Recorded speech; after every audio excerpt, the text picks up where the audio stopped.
जो बिगड़ जाते हो भाई है वही लंडा रावत है देख के देखा नहीं है निशाना जो कहा बेटी मास्टर मार डरते किसे ला के लाऊं रागी दमाना है जाना वो रागी हकले चुप रहती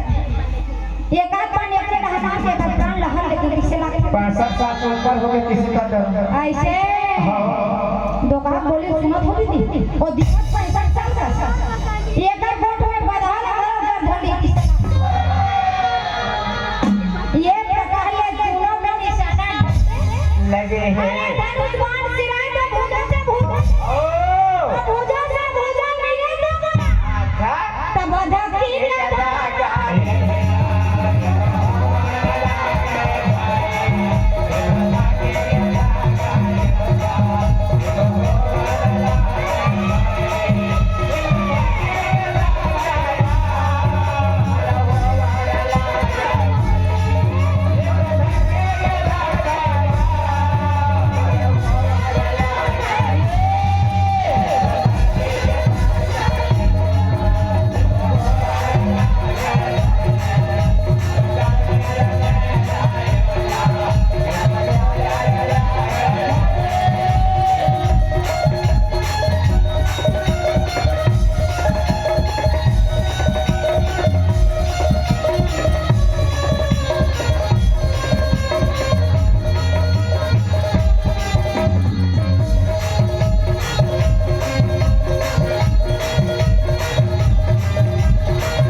जोर लगा हाथ मारेगा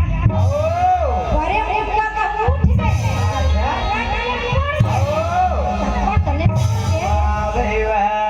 हाथ ला उठा गद्दा हमारे तक फेंकाल धर अच्छा फेंकाल धरे था ये प्रकार का मुंडड़े रहे फेंकावत रहे हफरत रहे गिरावत रहे रोवत रहे गिरावत रहे कहे बचाओ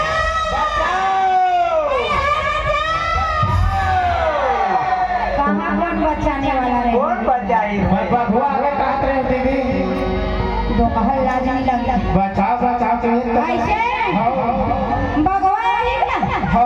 आया दीदा तो ही खवा दे रहते हैं कहीं बचाओ वो खाए आए नहीं आते बड़े हाथ होकर खाए बड़े अरे दोनों के जब मते लड़ाई और बीच में जब पड़े ना क्या होई बीना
कहे का कहे माटी कहे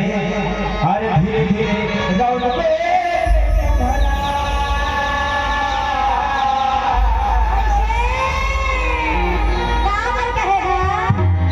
माटी कहे धीरे धीरे रौनके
लकड़ी कहे धीरे धीरे छोलवे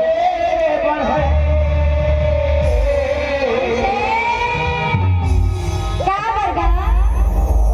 लकड़ी कहे अरे धीरे धीरे छोलवे